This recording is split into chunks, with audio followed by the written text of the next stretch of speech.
Gente, quem gosta de herança? Herança. Quem gosta de herança, gente? Se você não gosta, passe para o meu nome. Tá bom? Mas por que eu estou lhe falando isso? É porque eu quero nesta noite compartilhar uma herança com você. Você não entendeu direito. Eu quero nesta noite compartilhar uma herança com você. Mas eu não quero lhe compartilhar só de palavras. Eu quero que você saia daqui hoje com esta herança, que você leve esta herança com você. Amém? Você vai entender. Eu quero que você pegue a sua Bíblia e nós vamos fazer algo diferente nesse início. Você, mesmo se você não estiver com Bíblia, você vai ficar de pé. Todos vão ficar de pé. Você que está com Bíblia para fazer uso, você vai pegar a sua Bíblia, você vai abrir no texto que eu vou indicar aqui. E quem não está com Bíblia vai poder nos acompanhar aqui no telão.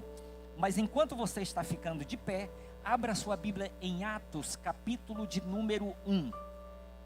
E você só vai ficar sentado mesmo se você não puder levantar. Mas se você puder, eu sei que você é obediente, você vai ficar de pé agora. Só se não puder realmente. Atos capítulo 1, do versículo 4 até o versículo 8.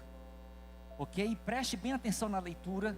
Eu estou lhe pedindo, você vai ficar de pé porque assim que eu terminar a leitura, nós vamos orar. Amém? Me acompanhe a leitura a partir do versículo 4, capítulo 1 de Atos. E, começando com eles, determinou-lhes que não se ausentassem de Jerusalém, mas que esperassem a promessa do Pai, a qual disse ele: de mim ouviste? Porque João, na verdade, batizou com água, mas vós sereis batizados com o Espírito Santo não muito depois destes dias. Então os que estavam reunidos lhe perguntaram: Senhor, será este o tempo em que restaures o reino a Israel?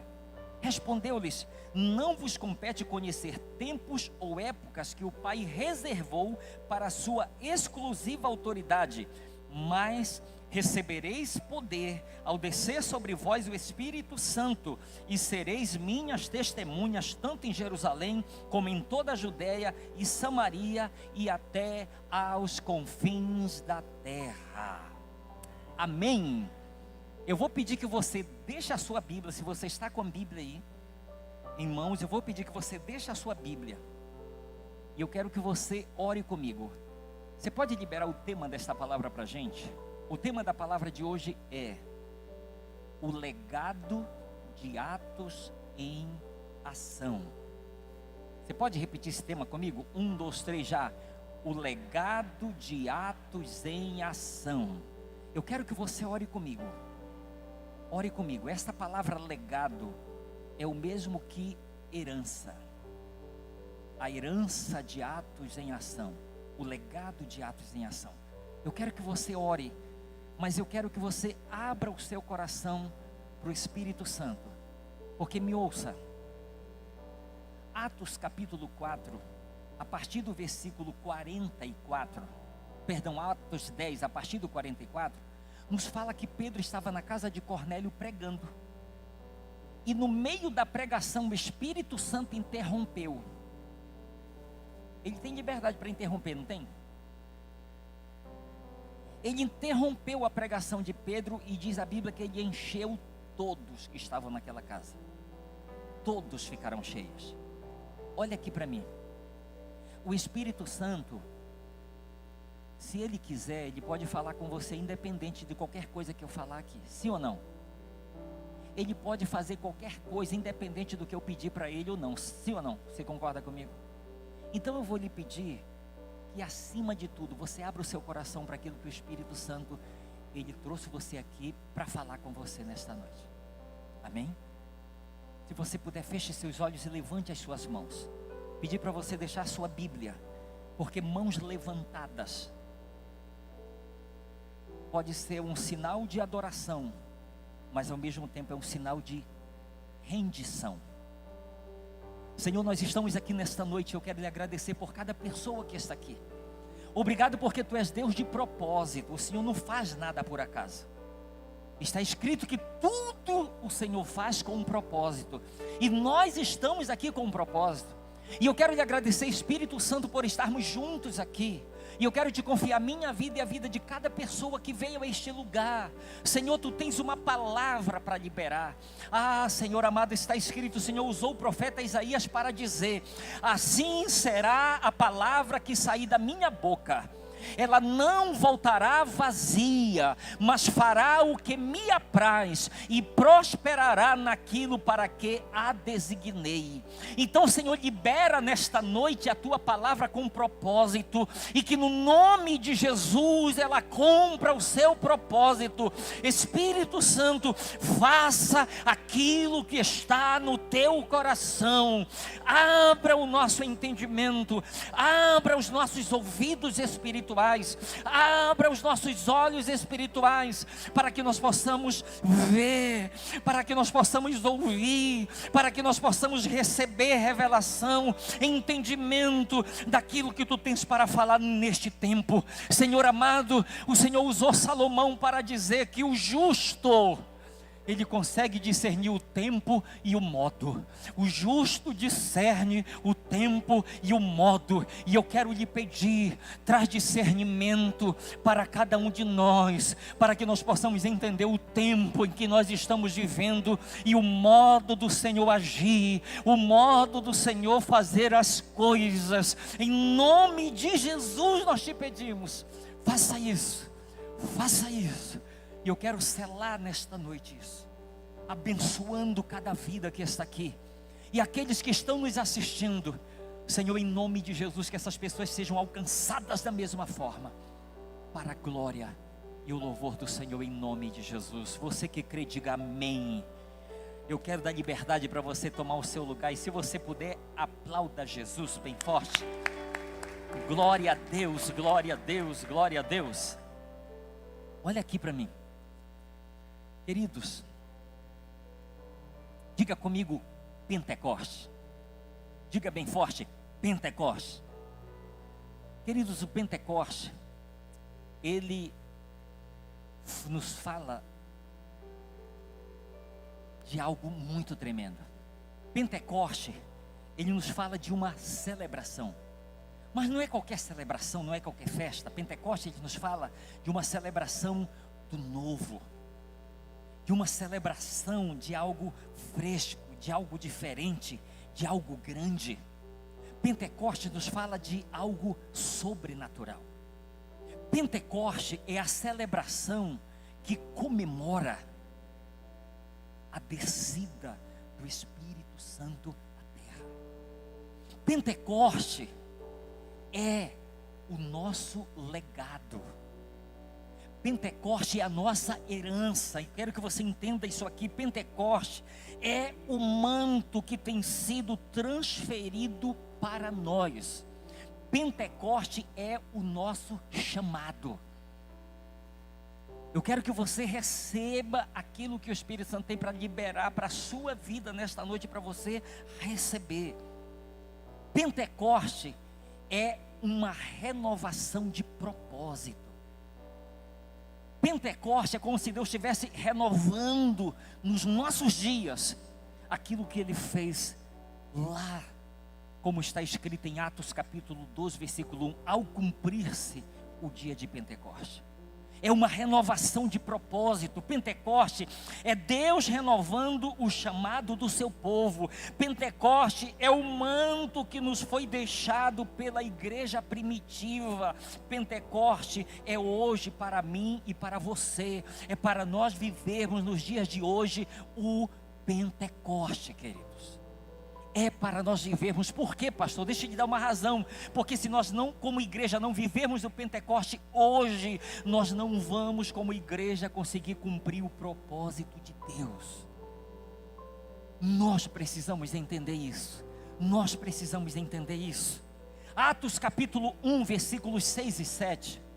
Preste atenção, é o texto que nós lemos, mas eu quero destacar esses dois versículos. Atos 1, 6 e 7. Então os que estavam reunidos lhe perguntaram: Senhor, será este o tempo em que restaures o reino a Israel? Respondeu-lhe Jesus: não vos compete conhecer os tempos ou épocas que o Pai reservou para a sua exclusiva autoridade. Olha aqui, Os apóstolos, eles estavam preocupados com uma coisa. Eles estavam preocupados com a restauração do reino terreno, com a restauração do reino de Israel. E o Senhor está chamando eles, dizendo assim: olha, eu estou chamando vocês para algo maior. Eu estou chamando vocês para algo que vai além do natural. Eu estou chamando vocês para algo que vai além do que vocês têm vivido e experimentado até hoje.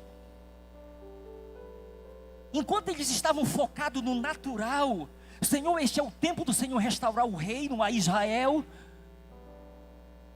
Ele disse: isso não compete a vocês nem a mim, compete ao Pai. Ele determinou o tempo para isso. Então ele está os chamando para algo superior, para algo maior, que ele tinha para fazer.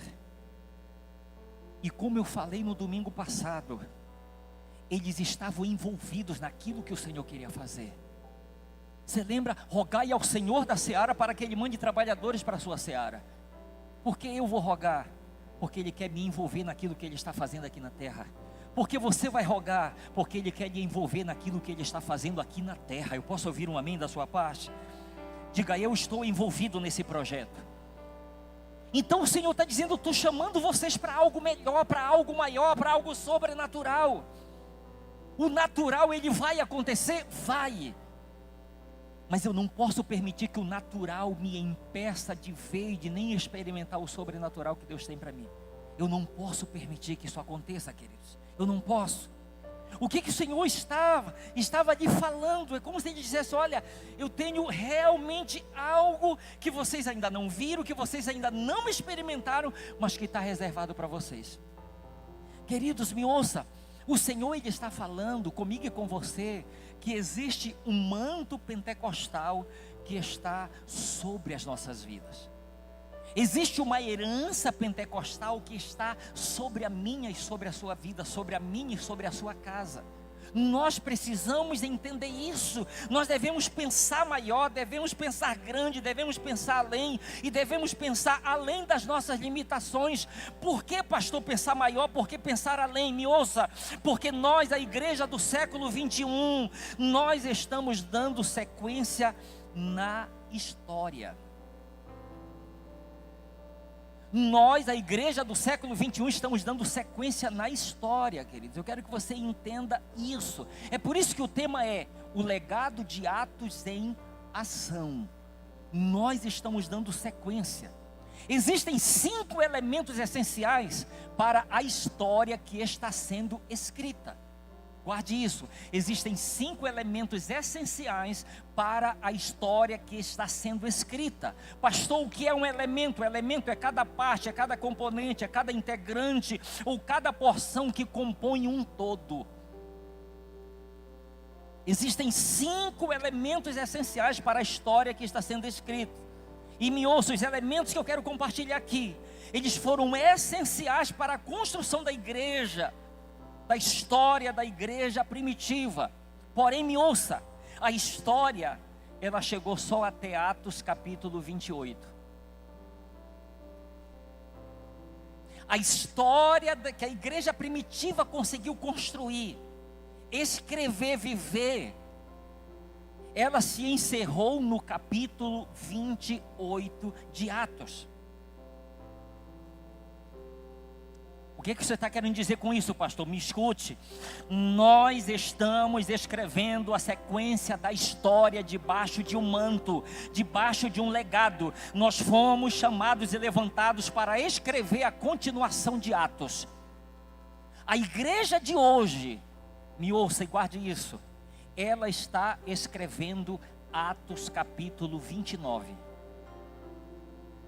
Eles pararam em Atos capítulo 28, a igreja do Senhor, ela está debaixo desse manto para continuar escrevendo a história até que Jesus volte.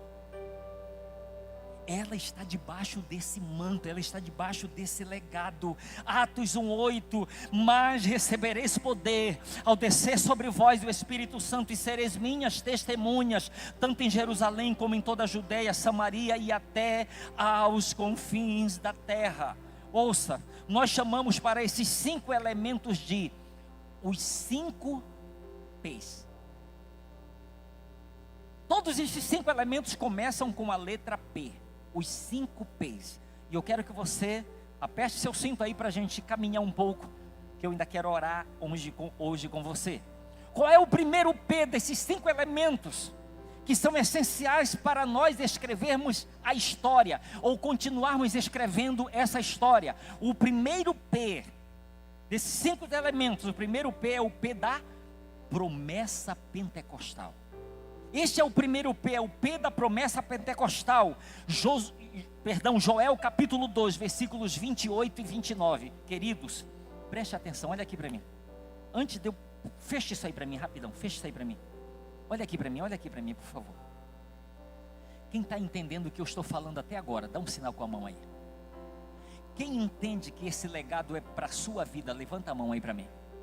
Então preste atenção aqui, você vai fazer uma coisa. Levante a sua mão com a palma aberta para cima.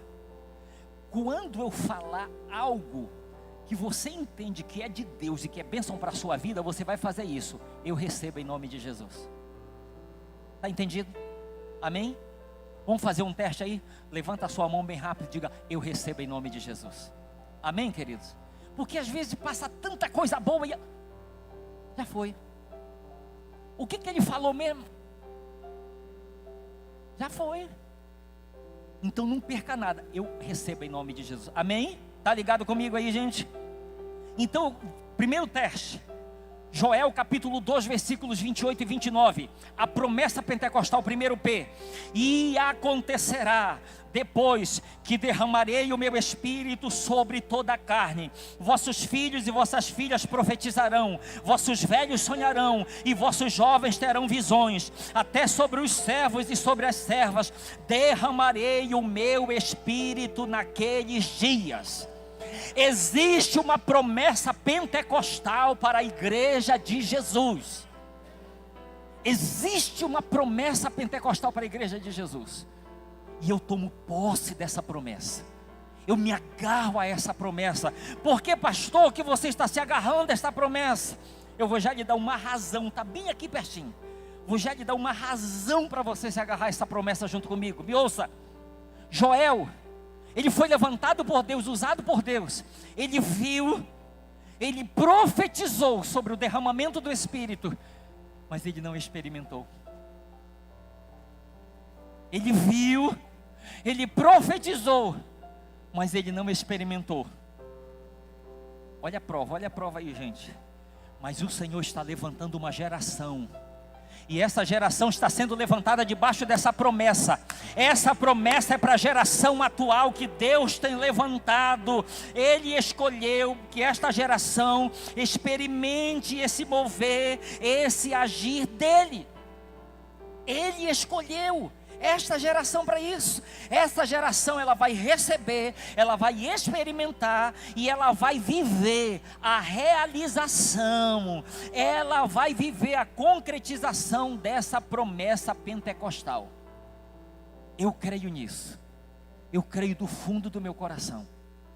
Eu creio, eu já comecei a viver a realização disso. Mas eu vou viver na sua essência. Eu vou viver a concretização dessa promessa na sua essência. Eu queria saber quem faz parte dessa geração. Quem faz parte dessa geração que está debaixo dessa promessa aí, gente? Atos capítulo 2, versículo 39. Olha o que Pedro disse: pois para vós outros é a promessa, para vossos filhos e para todos os que ainda estão longe, isto é, para quantos o Senhor nosso Deus chamar. Olha aqui para mim. Você sabe o que Deus está dizendo? Até aquele membro da sua família e da minha família que ainda não me conhece, já tem uma promessa do derramamento do Espírito para a vida dele. Quem recebe isso para a sua família? Eu recebo para a minha casa. Preste atenção, ele diz: para aqueles que estão longe, para aqueles que o Senhor nosso Deus ainda vai chamar. Quando ele chegar, ele já chega debaixo da promessa. Você está me entendendo? Já vai chegar debaixo da promessa, gente. Porque a promessa é para vós outros, é para os vossos filhos, é para aqueles que estão longe, para todos quantos o nosso Deus chamar. Até quem ainda não foi chamado, quando for chamado, que chegar, já chega debaixo da promessa. Já chega debaixo da promessa. Fecha os teus olhos bem rápido. Pense em um membro da sua família que ainda não atendeu o chamado. Pense nele e fale só no seu coração: essa promessa é para você. Libere isso. Essa promessa é para você. Libere para a vida dessa pessoa. Libere para a vida dessa pessoa. Porque a promessa é: todos receberão do meu Espírito. Todos serão cheios do meu Espírito. Quem toma posse para a sua família é isso. Pastor, me dá uma razão para eu crer nisso. Hebreus capítulo 10, versículos 22 e 23. Aproximemo-nos com sincero coração, em plena certeza de fé, tendo o coração purificado de má consciência e lavado o corpo com água pura. Guardemos firme a confissão da esperança sem vacilar, pois quem fez a promessa é fiel. Deus é fiel para cumprir com aquilo que Ele promete. Deus não vai comprometer a sua palavra sem que Ele tenha certeza antes de que Ele vai cumpri-la. Ele diz: fica firme na tua confissão, sem vacilar, pois fiel é o que fez a promessa. Diga: eu estou debaixo dessa promessa. Diga: e o Deus fiel que me prometeu, Ele é fiel para cumprir. Amém, queridos? Qual é o segundo P? Qual é o segundo P desse elemento que está nos fazendo escrever a história? É o P da pessoa. O primeiro P é o P da promessa. O segundo P é o P da pessoa. A pessoa do Espírito Santo. João capítulo 14, versículo de 16 a 18. E eu rogarei ao Pai, e Ele vos dará outro Consolador, a fim de que esteja para sempre convosco, o Espírito da verdade, que o mundo não pode receber, porque não o vê nem o conhece. Vós o conheceis, porque Ele habita convosco e estará em vós. Não vos deixarei órfãos, voltarei para vós outros. Queridos, eu quero destacar bem rápido aqui duas palavras. Primeiro Ele diz: eu rogarei ao Pai, e Ele vos dará outro Consolador. Outro. A palavra grega é allos, que significa alguém da mesma espécie. E Consolador, a palavra grega é parakletos, que é uma junção de duas palavras, que é para é ao lado e kletos é chamado. Ou seja, chamado para ficar ao lado. O que ele está dizendo? Eu vou estar enviando o outro parakletos, aquele que vai ficar ao seu lado, aquele que vai estar com você, aquele que vai permanecer em você, que vai estar em todo o tempo para ser seu advogado, seu juiz, seu guia, seu intercessor, aquele que vai lhe capacitar. Eu rogarei ao Pai, e Ele vos dará outro Consolador. É o allos, é o parakletos, aquele que foi enviado para estar conosco. Agora entenda que uma coisa, quando se fala dessa pessoa, entenda o que ele está falando. Se eu quero, se você quer poder, não tente, nós não podemos tentar emprestar a fé de alguém. Por quê, pastor? Porque tem que estar ligado à fonte do poder. O salmista disse: todas as minhas fontes estão em ti. Os filhos de um sacerdote chamado Cefas, eles viram Paulo expulsando demônios. E acharam bonito aquilo. E eles viram um jovem possesso, chegaram lá, 7. Chegaram lá e disseram: nós expulsamos vocês em nome de Jesus a quem Paulo prega. Nós conhecemos Jesus e sabemos quem é Paulo, mas vocês quem são? Então, se eu quero poder, eu não devo emprestar como se fosse a fé de alguém. Eu devo estar ligado à fonte. Amém, queridos? Eu devo estar ligado à fonte, à pessoa. Essa pessoa a respeito de quem o Senhor fez a promessa. Eu devo estar ligado a Ele. E me ouça, o outro Consolador, o Espírito Santo, já veio do céu, amém? Ele já veio e hoje Ele habita em mim e habita em você. Ele é o cumprimento da promessa. Nós precisamos o quê? Reconhecer a sua gloriosa presença em nós.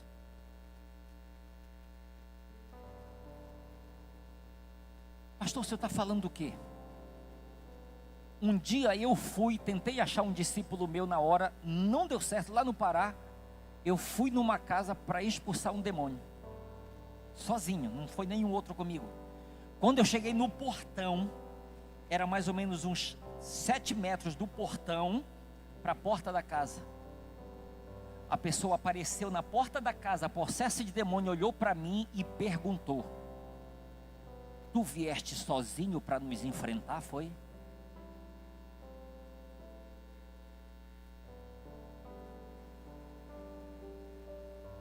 Na hora, espera aí que eu vou pegar mais uns 5 ali, né? Não, o Espírito Santo foi tão fiel como ele sempre é naquela hora. Naquela hora eu olhei para ele e disse: tu sabes que eu não vim só. Tu sabes que eu não vim só. Aquilo fez ele calar a boca. Porque o Espírito Santo, que é invisível, é mais real do que aquilo que a gente pode ver. Então me ouça, nós precisamos reconhecer a sua gloriosa presença em nós, porque o Espírito Santo, ele é a pessoa. O primeiro P é a promessa, o segundo P é a pessoa. Então precisamos reconhecer, porque senão nós vamos ignorar essa pessoa, nós vamos ignorar essa presença, nós vamos agir como se ele não fosse real, como se ele não fosse pessoal, como se nós estivéssemos sozinhos. Aqui eu não posso fazer certas coisas porque tem muita gente me olhando. Mas quando eu estiver sozinho eu posso. Não, eu nunca estou só. Você nunca está só. E me ouça. Esta minha declaração não é para meter medo em ninguém. É para encorajar e alegrar a todos. Glória a Deus porque eu nunca estou só. Glória a Deus porque você nunca está só. Amém, queridos? Glória a Deus porque nunca nós estamos sozinhos. Qual é o terceiro P desse elemento? O terceiro é o poder pentecostal. A promessa pentecostal. Segundo P, a pessoa. O terceiro P é o poder. O poder, me ouça, para representarmos um Deus tão grande, é muito importante que façamos coisas grandes para Ele. Vou repetir. Para representarmos o Deus grande, é muito importante que façamos coisas grandes para Ele. Amém, queridos? É muito importante que façamos coisas grandes para Ele. Nós estamos vivendo nos dias de Elias. Me ouça, pastor, quando se fala dos dias de Elias, você está falando do quê? Eu estou falando de dias de confronto com o mal. Eu estou falando de dias em que o espírito do engano tem agido, de dias em que esse espírito tem cegado o entendimento das pessoas. Mas eu estou falando desses dias de guerra, mas eu estou falando também de dias de grandes manifestações do poder de Deus sobre a terra. Eu estou falando de dias de grandes manifestações do poder sobrenatural de Deus, queridos. Nós somos embaixadores de Cristo aqui na terra. Nós somos representantes legais de Deus aqui na terra. Amém? O embaixador é alguém que consegue representar a sua nação em uma outra nação de uma forma legal. Olha aqui para mim, nós estamos legalmente aqui. Os céus dos céus, Salmo 115, versículo 16. Os céus dos céus são do Senhor, mas a terra. Toma posse disso aí, meu irmão, pelo amor de Deus. Vou repetir que é forte isso. Os céus, Salmo 115, versículo 16. Os céus dos céus são do Senhor, mas a terra Ele a deu aos filhos dos homens. Diga, eu estou legalmente aqui. Diga, eu estou legalmente na terra. Eu posso ouvir um amém? Mateus capítulo 10, versículo 1. Tendo chamado seus 12 discípulos, Deu-lhes autoridade sobre espíritos imundos para os expelir e para curar toda sorte de doenças e enfermidades. Queridos, me ouça, Jesus enviou os seus discípulos com poder, com autoridade para expulsar demônios, para curar enfermos e para pregar o seu evangelho do reino. Lucas capítulo 4, versículo 18. É uma profecia de Isaías: o Espírito do Senhor está sobre mim, pelo que me ungiu para evangelizar os pobres, enviou-me para proclamar libertação aos cativos e restaurar a vista aos cegos, para pôr em liberdade os oprimidos. O Espírito do Senhor está sobre mim, o Espírito do Senhor está sobre você. O Senhor quer que nós pratiquemos sempre o seu poder, curando os enfermos e expulsando os demônios. Olha que a promessa, vou repetir de novo, nós estamos recebendo a concretização da promessa do Senhor. Atos capítulo 2, versículos 38 e 39.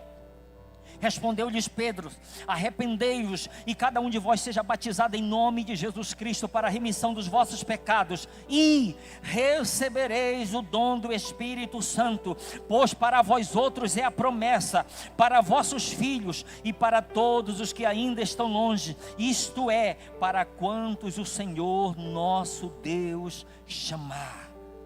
Ouça, a pessoa traz o poder com ela. A pessoa traz o poder com ela. Mas recebereis poder ao descer sobre vós o Espírito Santo. A pessoa traz o poder com ela. A pessoa do Espírito Santo traz o poder junto. Atos 10, 38. Como Deus ungiu a Jesus de Nazaré com o Espírito Santo e poder, o qual andou por toda parte fazendo bem e curando a todos os oprimidos do diabo, porque Deus era com ele. Diga: eu me aproprio. Diga assim comigo: eu me aproprio do poder agora. Diga: pois a pessoa do Espírito Santo já veio e habita na minha vida. Amém, queridos? Romanos capítulo 4, versículo 17. Como está escrito: por pai de muitas nações te constituí, perante aquele no qual creu, o Deus que vivifica os mortos e chama à existência as coisas que não existem. Efésios capítulo 3, versículo 20. Ora, aquele que é poderoso para fazer infinitamente mais do que tudo quanto pedimos ou pensamos, conforme o seu poder que opera em nós. Olha aqui para mim, pela graça e bondade de Deus, eu não permiti e não vou permitir que as minhas frustrações e as experiências que eu ainda não vivi limitem o poder de Deus na minha vida. Porque a gente corre um sério risco, sabe do quê? De limitar o poder de Deus com base na nossa experiência ou nas nossas frustrações. Ah, eu nunca vivi isso, eu nunca experimentei isso, eu acho que nunca vai acontecer. Não permita que aquilo que você ainda não experimentou, que aquilo que você ainda não viveu, se torne uma barreira, um obstáculo entre você e aquilo que Deus tem para você. Porque independente das nossas frustrações, independente das nossas experiências negativas, existe uma promessa pentecostal, existe a pessoa e existe esse poder pentecostal disponível para as nossas vidas. Eu posso ouvir um amém da sua parte? Aleluia. Mas existe também o quarto P, que é o propósito pentecostal. Atos capítulo 1, versículo 8. Mas recebereis poder ao descer sobre vós o Espírito Santo, e sereis minhas testemunhas. Propósito. Vocês vão receber poder com propósito. Qual o propósito, Senhor? Eu quero que vocês sejam minhas testemunhas. Jesus, o que eu vou testemunhar? Guarde isso. O que eu vou testemunhar? O que eu ouvi, o que eu vi e o que eu experimentei. Você vai receber poder para viver o propósito, para ser testemunha. há um poder disponível, porque há um propósito em jogo. Olha aqui para mim bem rápido. Um dia eu estava orando, quando nós ainda estávamos ali no outro prédio, na São Luís de França. Eu estava orando numa tarde, em cima da palavra que eu ia pregar na igreja. Eu estava orando e olha, ouça, foi uma experiência pessoal. Eu estava orando e estava dizendo: Espírito Santo, abençoe essa palavra que eu vou ministrar. Senhor, me usa para eu ministrar essa palavra. Espírito Santo, me usa para eu ministrar essa palavra. Queridos, eu ouvi a voz do Espírito Santo falando comigo, como poucas vezes eu ouvi. Ele me perguntou: Elcio, você quer que eu te use ou você quer me usar lá no púlpito?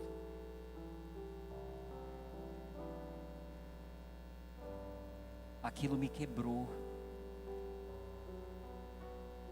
porque é uma linha muito fina. Senhor, me dá poder, porque eu quero ser usado por Ti. Eu quero ser usado por Ele, ou eu quero me aparecer, ou eu quero dizer que eu tenho mais do que os outros, que eu sou mais do que os outros, que eu faço mais do que os outros. Naquele dia Ele me colocou na parede: Elcio, você quer que eu te use ou você quer me usar? Naquela hora Ele estava mexendo com as minhas intenções, com as minhas motivações. E a gente precisa estar muito atento para isso. Está muito atento, porque Ele disse: a minha glória eu não darei a homem nenhum e a nenhuma imagem de escultura. A minha glória é minha. Amém, queridos?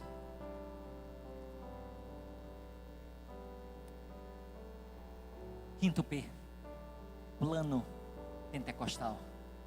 Existe o propósito pentecostal, mas o quinto P é do plano pentecostal. Jeremias capítulo 29, apenas a parte A do versículo 11. Eu sei os planos que tenho para vocês, diz o Senhor. Eu sei os planos que tenho para vocês, diz o Senhor. Jó capítulo 42, versículo 2. Estou convencido, tu podes fazer tudo, qualquer coisa, nada nem ninguém pode frustrar os teus planos. Pastor, de que plano você está falando? Segura essa aí, meu irmão, que é forte. Abacuque capítulo 2, versículo 14. Pois a terra se encherá do conhecimento da glória do Senhor, como as águas cobrem o mar. Isaías, ele ouviu isso como pastor.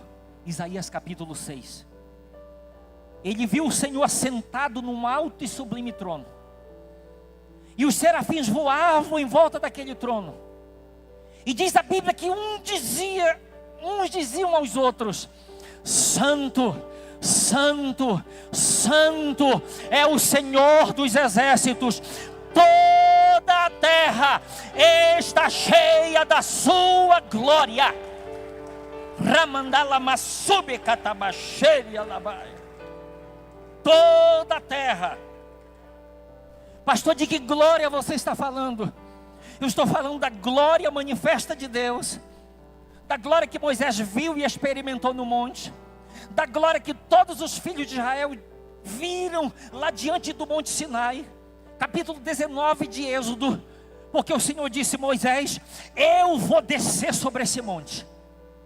E diz a Bíblia que o monte fumegava, fogo, trovões, raios. A glória do Senhor desceu naquele lugar e encheu aquele lugar. Mas glória também representa, você sabe o que? Toda a terra cheia de homens e mulheres nascidos de novo, que vão resplandecer a glória de Deus através de suas vidas aqui na terra. A igreja de Jesus vai viver de tal maneira esse propósito, que por onde ela vai, ela vai pregando a palavra, e ela vai fazendo discípulos, e na medida em que ela vai fazendo, ela vai se reproduzindo segundo a sua espécie, segundo aquilo que ela é, porque filho de peixe, peixinho é, filho de santo, santo é, filho de nova criatura é, filho de Deus também é, vai se reproduzindo segundo aquilo que é em Cristo Jesus. É isso que passa a acontecer isso. Conclusão, ainda tem tempo para orar com você, aleluia. O que é um legado, gente? Legado vem do latim, legatus, que significa, é uma disposição feita em um testamento para benefício de outra pessoa. É deixar algo de valor para outra pessoa. Em termos jurídicos, na área de direito das sucessões, legado é quando um bem ou vários bens são deixados para outra pessoa, seja ela de sua família ou não. Deu para entender, gente? Eu vou melhorar isso aqui, preste atenção. Vou melhorar isso aqui. Um legado é deixado sempre em testamento. Assim, haverá uma sucessão legítima dos bens que o legatário deixou. Quem tem Bíblia aí na mão, Bíblia impressa? Levanta a mão aí, levanta a mão com a Bíblia. Quem tem Bíblia aí impressa? Levanta bem alto. Está aí o testamento.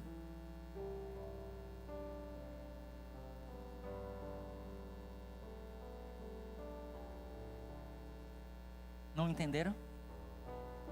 Vou repetir. Um legado, uma herança, é deixada sempre em testamento.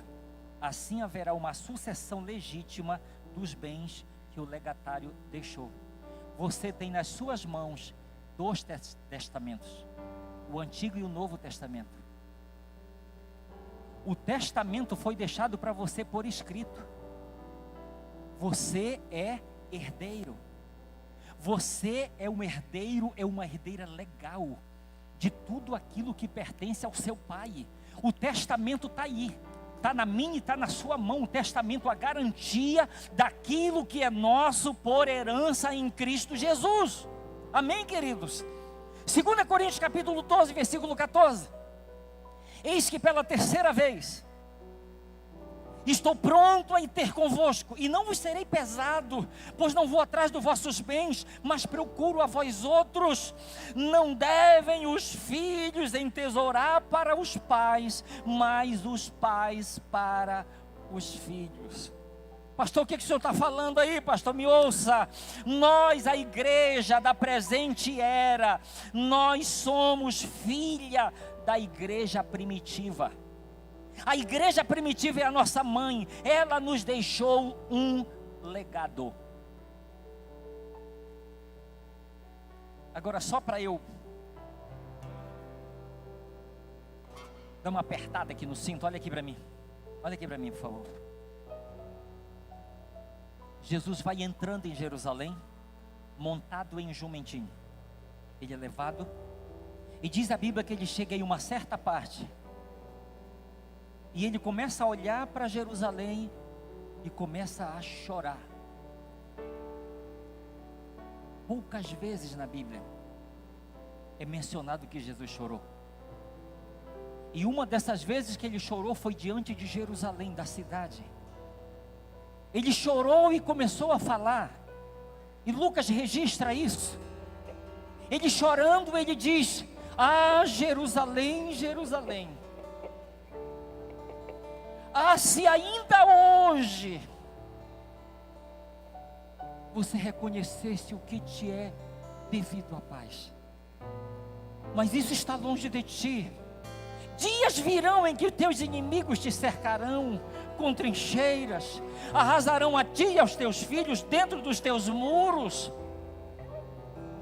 e não ficará pedra sobre pedra, porque tu não reconheceste a oportunidade da tua visitação. Olha aqui para mim.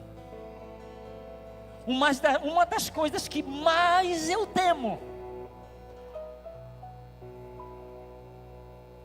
é perder a oportunidade de viver o propósito de Deus aqui nessa terra. É uma das coisas que eu mais temo. É Jesus olhar para mim como Ele olhou para Jerusalém e disse: eu sou eu. Se você ainda reconhecesse aquilo que é necessário para você ter a paz que eu tenho para ti, mas isso está oculto dos teus olhos. Vão vir dias difíceis. Os teus inimigos, eles vão te cercar, eles vão te alcançar. Você vai ser destruída. Mas por que, Jesus? Elcio, é porque você não reconheceu a oportunidade da minha visitação. Eu te visitei e você perdeu. Igreja de Jesus, há um legado de Deus para as nossas vidas. Há um legado. Nós estamos escrevendo uma história. Existe uma promessa pentecostal. Existe a pessoa que é o cumprimento dessa promessa. Existe o poder que essa pessoa traz. Existe o plano que está envolvido esse poder. E existe o propósito. E eu quero lhe pedir uma coisa baseado num texto. Isaías capítulo 60, versículos 1 e 2. Dispõe-te, ou seja, levanta-te, resplandece, porque vem a tua luz, e a glória do Senhor nasce sobre ti. Eis que as trevas cobrem a terra, e a escuridão os povos, mas sobre ti aparece resplandecente o Senhor, e a sua glória se vê sobre ti.